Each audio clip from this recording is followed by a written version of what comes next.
Archmage Feshion, how are your studies on the Blight coming?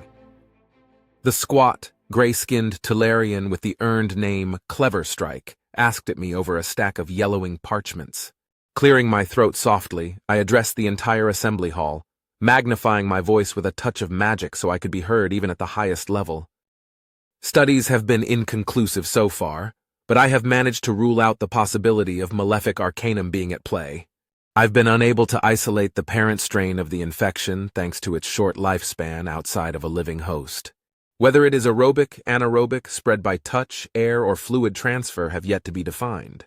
All transmission vectors seem to be effective, contact with infected fluids showing the highest probabilities. I did, however, manage to put together a timeline of sorts for the infection's lethality.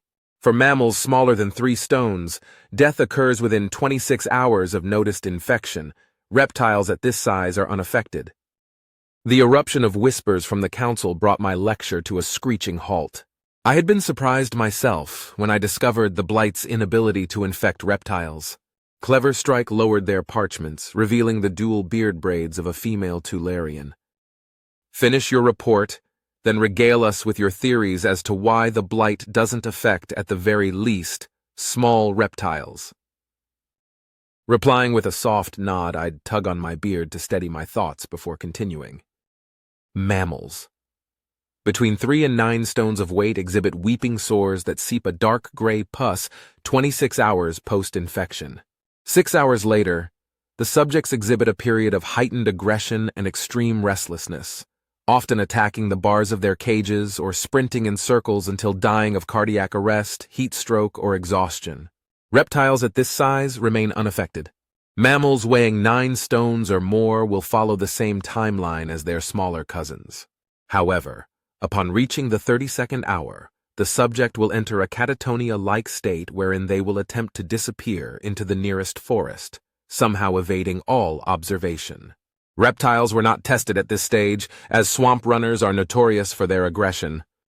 The murmuring started up again as if cued by some invisible stagehand. I could see the elders of the unified Rallet tribes whispering amongst each other like a classroom of apprentices. The squat Tolarians conversing over a small banquet of their traditional foods, the smell reaching all the way to my nostrils, intoxicating and mouth-watering in its complexity. However, such dishes no doubt contained the literal poisons Tolarians called seasoning, and would kill me stone dead. Slowly my eyes landed on the fell-sworn delegation.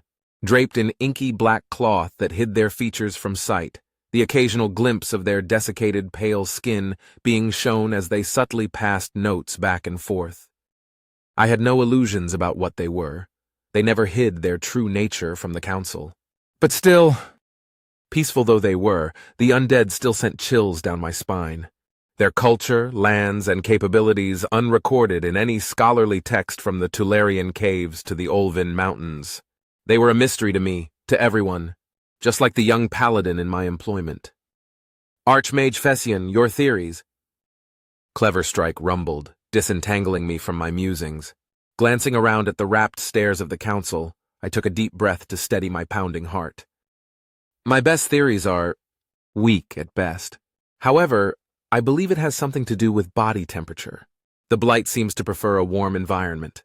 Perhaps, and correct me if I'm wrong, that's why the Tolarian spore farms were the only crops to be infected with the Blight. The farms are built near active lava tubes, are they not?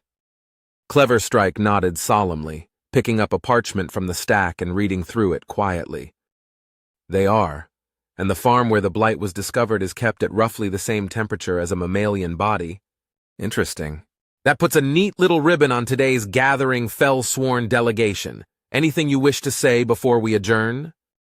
The synchronous headshake of the fell-sworn spoke louder than words could dream. Very well then, council meeting adjourned. The sound of scraping chairs and shuffling feet filled the chambers as the many delegations filed out through their respective exits. In peacetime, a formality, but during times of war, the intrinsically separated exits helped to avoid messy diplomatic incidents. I barely glanced at the painstakingly hand-etched carvings in the tunnel walls as I walked. Though they depicted many of my people's greatest triumphs, they were much less interesting after the 100th time you saw them. Eventually, I stepped out through an illusory wall back into the carriage promenade, quickly spotting my carriage, since it was the only one drawn by genuine kelpies from the shimmering swamps. Sitting against the rear wheel of the carriage, the paladin quietly read a worn, leather-bound book, a strap with a clasp hanging from the back cover. Stepping closer, I noticed an odd sigil on the book's cover, tooled into the leather.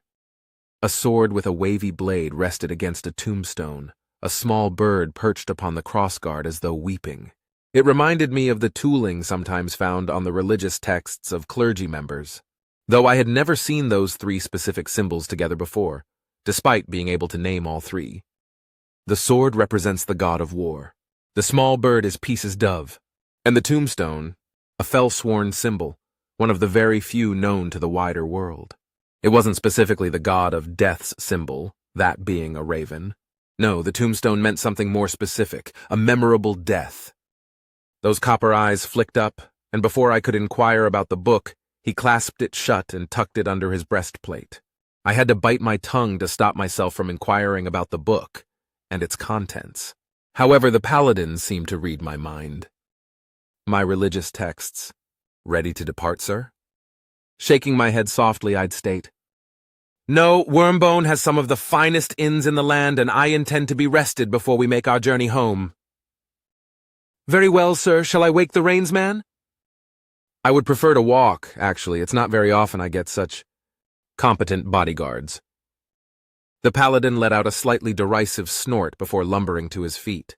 Stoically silent, the paladin walked at my side as we left through a man door in the palace gates. The streets were already bustling with nightlife, minstrels singing songs, vendors selling trinkets and snacks, and revelers drinking their wages away. It was appalling. Did not one of these people have something better to do at night than take to the streets with loud partying and boisterous drinking?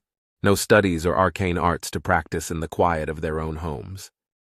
I must have started grumbling about one thing or another because the paladin elbowed me in the side just hard enough to catch my attention. I whirled around, ready to give the paladin a tongue lashing when his sturdy hand landed on my shoulder. "You ever been to a pub before, sir?" "Of course not! Why would I stoop so low as to indulge in such a common debauchery?" He grinned, one side of his mouth pulling up higher than the other as he revealed his front incisors, a mildly threatening display that made my anger falter. "I'll show you." The next thing I knew, I was being guided rather forcefully toward the open doors of the pub. Once my eyes had adjusted to the sudden brightness inside, a rather remarkable sight greeted my eyes. Rowlets, Tularians, Olvin, and Fellsworn dined and drank in harmony. The Fellsworn had even removed their veils, revealing their ashen skin and milky white eyes as they drank from glass goblets of thick crimson liquid. Fresh animal blood, I hoped. Guiding me into a seat at the far edge of the bar, out of earshot of the other patrons, the paladin sat beside me and ordered 3 mugs of ale, 2 of the House Alay and strangely 1 of Tularian draft. "Won't that kill you?" I asked out of simple curiosity, drawing a short, brawny chuckle from the paladin. "It's for our shadow." Then turning around and looking down, he inquired, "Care to join us, fair Lady Cleverstrike?" Surprise loosened my jaw as the squat Tularian female clambered up into the tall bar stool, gruffly sighing. "Nothing gets past you Gideon old feshin here." She nudged my arm with a bearded grin. "You could strip naked and dance in front of him while pissing on his desk and he'd think you invented some new alchemical ritual? Ha!" Sticking my nose in the air, I'd huff. "I'd rather forget that mental image, Cleverstrike." The two laughed like old friends as the ale finally arrived. Looking into the mug of foamy brown liquid, I couldn't help but wrinkle my nose at the smell of sour bread. "Lighten up, leaf skin. I'm not sure how you shit with that broom stuck up your ass." Cleverstrike balked, pushing the mug into my hand before gently tapping hers against it and then Gideon's. Mustering the most exasperated and dramatic sigh I could, I raised the tankard to my lips and let a small sip of the ale past my lips. Bitter, like coffee. That was the first thing that came to mind as I pushed the liquid around my mouth. Then I tasted a hint of honey-like sweetness trailed by a refreshing, bready aftertaste. Swallowing, I raised the tankard to my lips, drinking heavily of the ale inside. Half the tanker had drained down my gullet before I came up for air with a soft gasp, a fuzzy warmth spreading through my gut. "My gods!" I exclaimed quietly, looking into my tankard with disbelief before draining the rest and letting out a hearty belch, somehow unashamed of the display. The other two were snickering behind the rims of their mugs as I inquired. "What are you two on about?" I slurred, sloppily pointing between them before I felt a giggle rising in my belly, the sound escaping before I could stop it. The sound of my own laughter was so foreign I found it funny, each laugh leading to another until I was wheezing and green in the face because of it. Eventually, catching my breath, I turned to Gideon and pointed at him almost accusingly. You befuddle me. You're powerful, yet you don't act like it. You're kind. I think that's the word." Gideon smiled, genuinely smiled, the slight baring of his teeth not as threatening as before. Putting an arm around my shoulder, the paladin brought my attention to the other patrons. "Tell me, what do you see?" Focusing my double vision away, I gazed out at the other patrons in a stupor. "A bunch of drunkards," I slurred, drawing a belly laugh out of Gideon. "Look deeper, Feshion." I squinted, curious as to what the paladin meant, trying my hardest to focus before hiccuping. "What am I looking for?" Finally, Gideon pointed to a fell-sworn, a Tularian, and a Rallet holding one another by the shoulders as they danced and sang boisterously. He looked at them with, was that sadness? I couldn't tell. The emotion was gone from his face as fast as it came, replaced by a soft smile. "Huh?" I mumbled cluelessly, and Gideon shook his head. "They have nothing in common except the space they share tonight. Yet they sing, laugh, and enjoy the company of those around them. Why?" My addled mind struggled for answers, combing through my encyclopedic levels of knowledge before coming up empty. "I don't know why." "Then let me bestow upon you the first of my God's teachings. Behind every hardened breastplate is a heart that beats with love. Love for family, love for country, love for the chosen few they call friend, but most importantly, a love of peace. In this way, they aren't so different from you or I. However, peace is a fragile thing, easily broken by those who have no peace in their hearts, those who seek only to destroy that which others have built.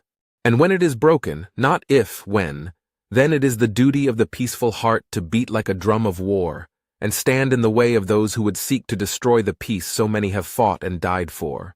In these times, however, one must remember to put the softness in their heart before the hardness of their blade. To remind oneself that the soldier in front of you is your opponent, not your enemy, to show them mercy, even if their leaders deserve none. For it is those who fight and die for peace and war that are beloved by both. I stared at Gideon, slack-jawed, having sobered up while he was speaking. A question burned in my mouth, so I let it out. "Why are you telling me this?" A soft, sad smile as he picked at the rim of his tankard. "This world will still need my teachings long after I'm gone, and I'm afraid I don't have much time left to pass them on." The look on his face was one I knew all too well. My brother had the same look on his face when he went off to war during the Rallet siege on Olven's capital city almost 200 years ago. It was the look of a man whose days were numbered, the look of a man who knew his death was fast approaching. Renting a room, I'd excuse myself from the festivities before climbing the stairs and locking myself inside the dimly lit quarters. Some small part inside of me wanted to weep for some reason, but a much larger side, the scholarly side, had a different idea. Retrieving an alchemy kit from my pocket dimension, I set it up on the roughly hewn wooden table. Reaching into the pocket dimension again, I withdrew an ancient dusty tome from a time preceding my grandfather. Taking a long, deep, steadying breath, I'd opened the book to a well-studied page. A myth, they called it. An impossibility. But if a paladin, a true, honest-to-God's paladin, actually existed, then why couldn't this? My fingers glide over the image of a small, square bottle filled with golden liquid, lovingly rendered in gold leaf. I could scarcely believe I was about to attempt the reaction. Reading through the ingredients list, I felt my heart fall. 2 grams phoenix ash, 5 grams hydra scales, 4 grams lich bone powder. I set my head down on the open page, careful not to cry lest my tears destroy the delicate page. Perhaps that was why the draft of resuscitation was a myth. Those three ingredients were almost as mythical as the paladin downstairs. Closing the tome, I'd store it and my alchemy kit back in my pocket dimension before blowing out the lone oil lamp and crawling into the bed fully clothed, oblivious to the pair of milky white eyes lurking just beyond the window's glass. Sitting up in the sunlight streaming through the open window, I blinked rapidly, unaware I had fallen asleep so readily. The window had been closed before I went to bed. At first, nothing seemed off. Then I noticed the bag on the table alongside a slip of parchment. Lurching out of bed, my head pounded and throbbed as I meandered over to the table and picked up the note. Recognizing the stylized crossed scythes on the top flap as the fell-sworn insignia, I unfolded the note. Death comes for all of us, but some he'd rather not take too soon. The rest is up to you. Below the words was a heavily stylized capital P. Picking up the bag, I felt an almost overwhelmingly strong wave of dark magic, my heart thrumming as I pulled the mouth open and reached inside to pull the item out. It was a rib, shot through with soot-black microfractures and oozing with the cold energy of unlife. Lich bone, and by the feel of it, almost 10 grams worth. A hearty knock on the door had me stuffing the rib back in its bag and the bag in my pocket dimension before calling out. "Who's there?" "Gideon, sir." I took the liberty of waking the Rainsman and having him pull the carriage to the front of the inn. "We're ready for departure whenever you are." A quick nod before I realized he couldn't see me. "I'll be ready momentarily. Be ready with the carriage." "Yes, sir," the paladin confirmed, voice muffled by the thick wooden door before his clomping footsteps retreated down the stairs. Gathering my thoughts, I closed the window before regally floating my way down the stairs and into my carriage on a dais of air. The moment I had closed the door behind myself, I pulled my father's old beast-hunting maps from my pocket dimension. I had 2 ingredients left to find, and if I was lucky, these old maps would lead me to one, if not both of them. If I was lucky?